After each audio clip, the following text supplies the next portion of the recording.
Hi, I'm Justine, and I'm here to tell you being mentally ill isn't the end of the world. I know what it's like to live with a mental illness. It's hard. You're constantly trying to hide your struggles from others, and you feel like you're weaker than others because of your illness. But that's not true. So many badasses struggle with mental illnesses, but they don't talk about them because they're afraid of being judged or thought of as weak-minded. Well, guess what? They're not. We can change that by talking openly about our struggles and sharing our stories with each other in a positive light. This is why I created Mentally a Badass, so we can come together as badasses who are also mentally ill or who's had it rough in life and share our stories with one another in a safe place that celebrates our strengths rather than shames our weaknesses. I hope this podcast helps you feel less alone in this crazy life of ours, and I hope it makes your life just a little bit better.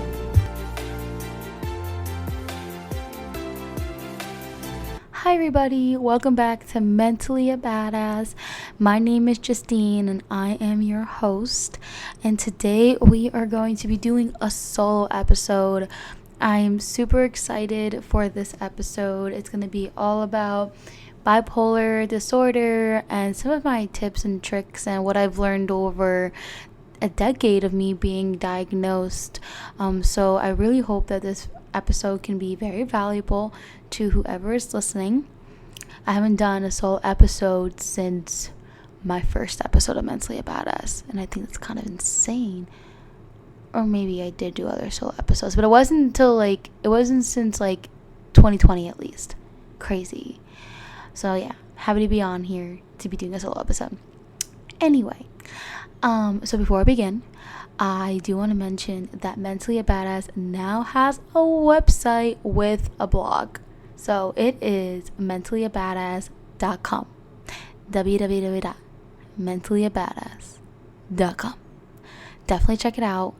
We'll be posting articles on there that has to do with mental health tips, personal experiences. I get real deep, by the way, so if you really want to know the raw stuff, it's on there. I'm putting it all on there.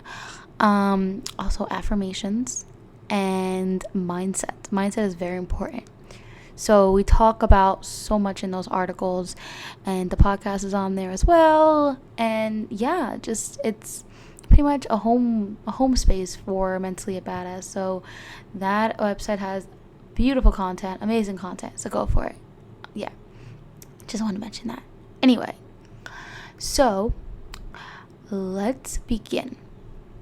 Let's start with my story. I was diagnosed with bipolar 2 when I was 17 years old after an episode of self-harm. And here I am, blanking out.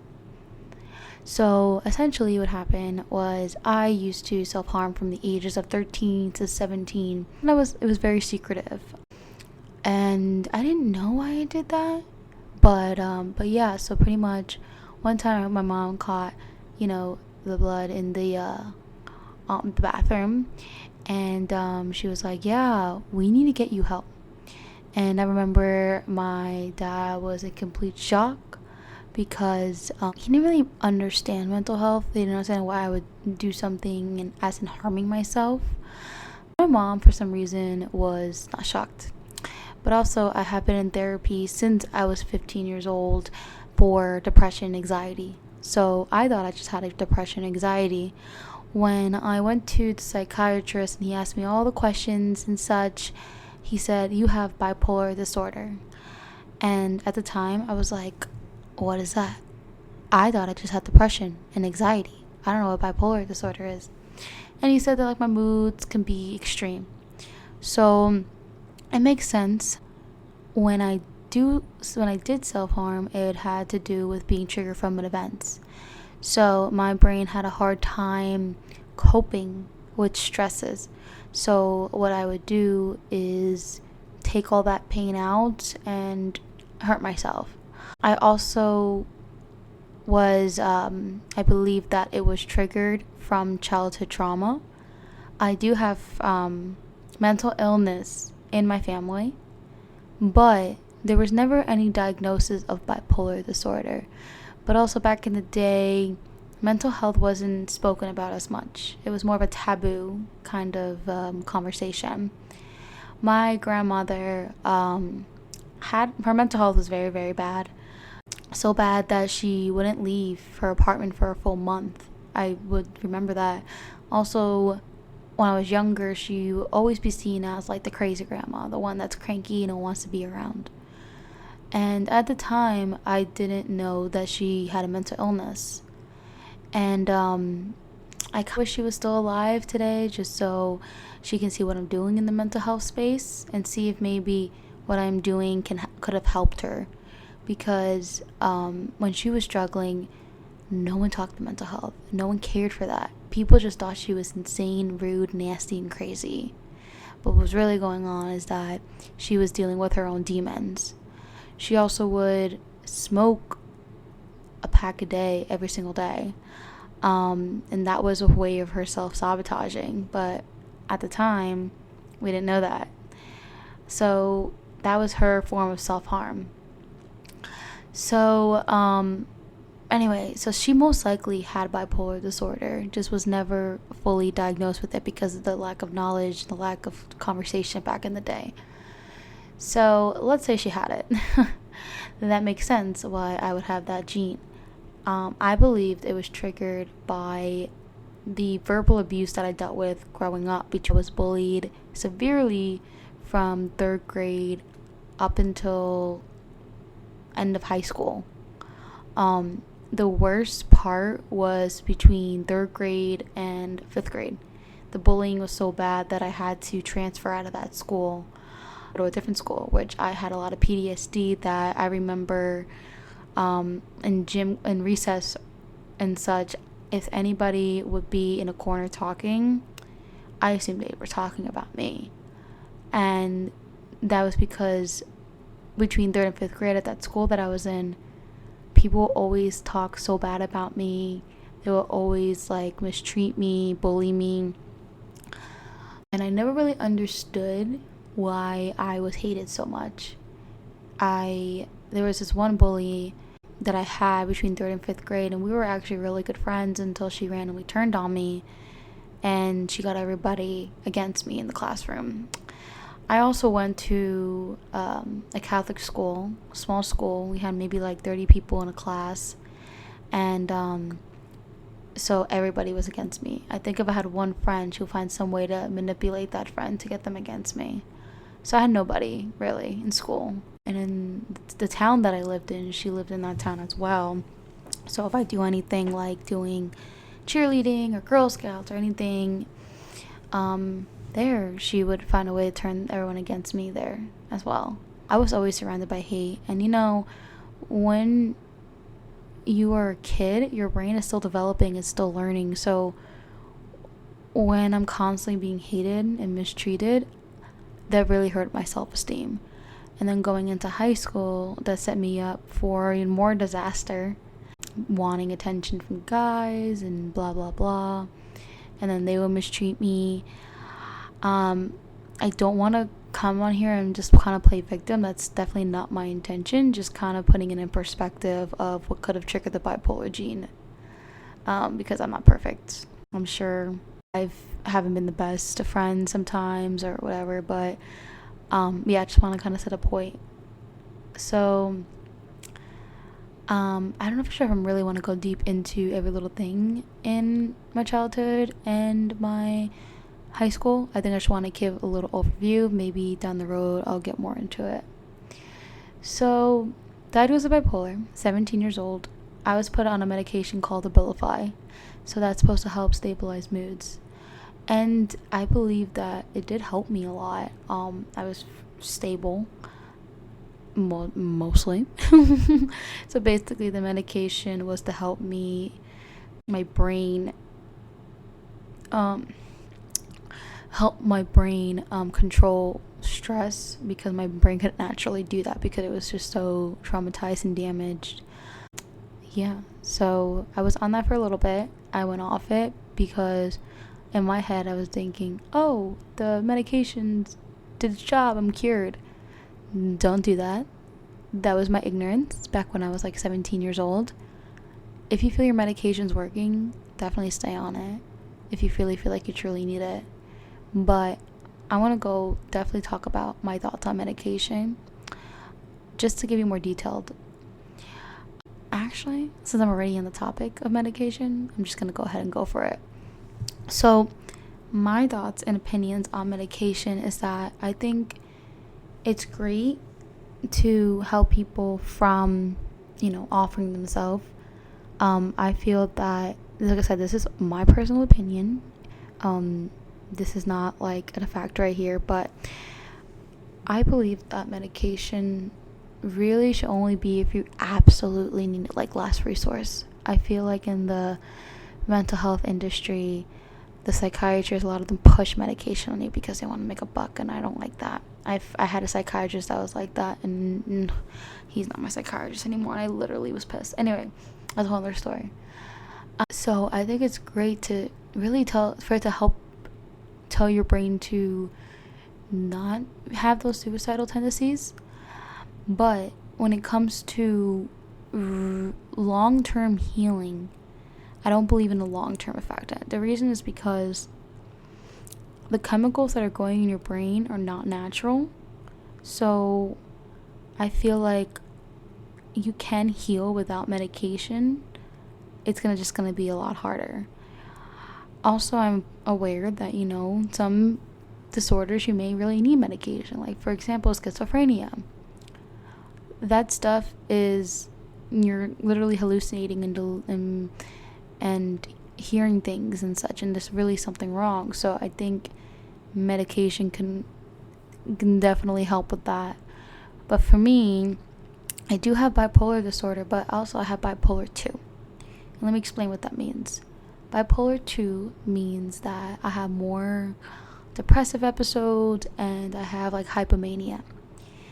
There's 3 types of mania, 3 stages of mania. There's hypomania, acute mania, and delirious mania. Hypomania is a lot what I get. So that's like talking really fast, having abnormal bursts of energy, feeling overly confident, not needing sleep. Acute mania is more like impulses and such. So it can be maybe shopping a lot or just not making good decisions. And then there's stage 3, which is delirious mania. And that one is usually people are hospitalized with that one. That one's when they lose touch of reality and can end up doing things such as like things that are illegal, things that are abnormal, and people will call those people crazy. So you need to be hospitalized for that one. That one is if you have that kind of mania, experiencing like psychosis, for example, you would have to be hospitalized, and that would be considered bipolar 1. So that one's more like severe. And I've talked to some people who have bipolar 1 disorder who has been hospitalized, and they said they have to be on medication. So in that case, because of the severity of the disorder, and for the person pretty much lacking control of their brain completely, it's absolutely necessary to be on medication, and that I completely can understand that. With bipolar 2, it's not as severe.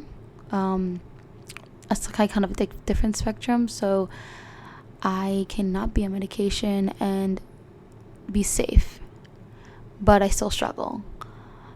Last time I was on medication was in probably from 2019 to 2022. The reason I was on medication then was because I was working a job where it caused a lot of stress in my life, and I was getting more of those like suicide, like those suicide tendencies and thoughts and such, and it was getting really dark for me. I was also having a hard time going to work. I had to go on FMLA. I was calling into work once a week. I looked at the end of the year, I lost about $3,000 in wages because of my mental health.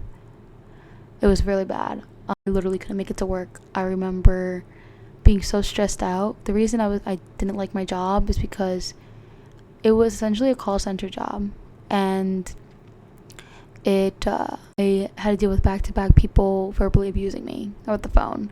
And yes, I know it's expected in the customer service world, but at the end of the day, you're still human, and it still hurts. And especially if I have history of mental health issues and bullying and such, and being bullied, it hurts. And I was in that job for about 3 years.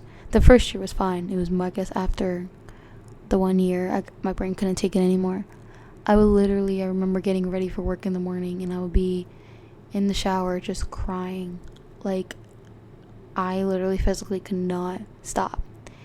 And it was really hard. I was thinking I was late for work that day or whatever. But yeah. So I was in FMLA. It was horrible. Thankfully I left that job, and then I'm my own boss. So I've learned that I need to have a job where I make my own schedule, because you never know when you're gonna have a breakdown and you have to call in, and it can happen a lot, especially when you are prolonged with stress. So I definitely want to talk a lot about how stress is the main factor of flare-ups with symptoms. Actually, let me Google that real quick, because I want to set this as a fact, but also this is like kind of my personal opinion. I don't want to say stress is the number one factor. So let me Google it, because I need a source to back this up for me. Okay. Searched it. I typed in number one trigger for bipolar. Stress is perhaps the number one trigger of bipolar disorder. And it says right here, not only can childhood stress lead to developing bipolar disorder, but stress can trigger an episode. Managing stress is often easier said than done. It's critical to work with therapists to learn. Yes, so it's right. Makes sense. And I discovered this while not even searching it originally. I just noticed that stress, when I'm under severe stress, that is when all the flare-ups happen. Which is why it's very important to learn as soon as possible on how to properly manage stress. So I also want to talk about a couple of different things that I feel you can change in your life to help you cope with bipolar. So one huge thing that I did to help myself with coping with my illness is I moved out of state. I used to live in New Jersey, and this is no hate towards New Jersey. I just want to have a point here. So New Jersey is let's compare New Jersey and Florida. Just the environment. New Jersey is colder. The environment's darker, doesn't get as much sun. So human beings are supposed to have sun. And seasonal depression's a thing. So think about it like, okay, I had childhood trauma. I have it in my family. And now I'm also in an environment that doesn't really aid to my illness. It actually makes it worse. So I decided to move to Florida. And thankfully I had the opportunity while I was accepted by the Disney College program. And I also believe that Disney did save me as well. And the reason that they did is because the community there. Everybody was so sweet. Majority of the people there were just so nice. Also came from different backgrounds, which helps enrich, your mind. So I'm very grateful that I was able to take the opportunity to leave New Jersey and move to Florida. My mental health is worse in New Jersey because of, one, the environment, and also, of course, I have some really good friends in New Jersey and I love them to death, but a lot of people were not that nice. They were a lot more hostile, a lot more angry, a lot more rude, and my soul couldn't take that, so I was glad I left. Now, I feel the next thing I really want to talk about is nutrition. Nutrition is very important. Think about it like this. There's so much processed food out there that has all these unnecessary chemicals. When you're putting it in your body, you're also putting it in your brain. So you're not receiving the proper nutrition that is supposed to keep your brain healthy. So if you meet people who have bipolar disorder, you see that they do care a lot about their nutrition. It's like one of the biggest things is nutrition and sleep. Because sleep too, if you have a lack of sleep, it can trigger a manic episode. So people who have bipolar disorder need a schedule. They need to sleep X amount of time. If they lack sleep, that can trigger an episode for them. So really prioritizing your sleep and nutrition, I would say, is very, very important. Another thing I'm going to talk about is your friendships, the people in your life. They're going to have a lot to do with about your mental health. if they say the 5 people in your life that you surround yourself with, no, sorry. The statement that they say is that you are the 5 people you surround yourself with. So just kind of analyzing who your friends are, like their habits, what they believe in, their passions, like, and think about how that's actually going to make you the person you are. You also don't want to associate yourself with people that are not nice to you. And I think boundaries is also extremely important, because with bipolar, you don't have as much energy as like the average person who doesn't have it. So you really need to protect your energy. Truly. Protecting your energy is very important. And for me personally, I feel like I'm more of an introvert versus an extrovert now. I used to always feel like I have to answer people all the time, texting back, this and that. But I've learned to have that boundary where I feel like I don't always have to respond to people right away. Because think about it, if you feel like you need to respond to someone in like a second, that's going to cause some stress on you right there. That's an anxiety trigger, a stress trigger. So you really need to start setting boundaries, and it's okay to do that. Like, just know that it's okay. And if people are upset with you that you're setting boundaries, if it includes them, and they're getting upset about that, I'm sorry, but they're not your real friends. Of course, educate in the beginning, but if they're choosing not to only think about themselves, then it's time to cut some people out. I mean, I'm not perfect on that either. There's a lot of times I give people way too many chances, and it causes me some trauma because I don't see the red flags. I would say next thing I want to talk about is personal development, and that's what mindset. And your mindset is going to get you through everything. If you don't have like the right mindset, you're going to be struggling in everything else that I'm saying. There's some books that I want to recommend to you on here. The ones are going to be The Slight Edge. The Slight Edge talks about doing little steps every day to create something big. So it talks about those kind of habits. Also, Atomic Habits is another book, which is kind of similar to that. And then Think Like a Monk by Jay Shetty. Jay Shetty is phenomenal when it comes to mental health and well-being. I love his book and his podcast as well. So I would recommend those books. If you want to find them, you can go on our website under Amazon favorites and you'll find them there. The next thing we'll talk about is music. And I talked about this with my boyfriend Regan in one of my episodes, and how music is so important when it comes to mental health. The reason it's so important is because you're most likely going to be listening to people you're relating to. And I always bring up Nessa Barrett all the time, and it's because I feel like she is like the most impactful artist out there, and she does not care how dark that she gets, and it's a great thing because we need people like that. So yeah, music is big, and Spotify is amazing with curating the music to your taste and your moods. Thing is working out and going to the gym and doing that and such. I've recently went back to the gym, and I hired a personal trainer, and it was honestly an amazing decision. You know, investing in your health is so important, and I think about it like this: you're gonna save more money down the road investing in your health than investing in your illness.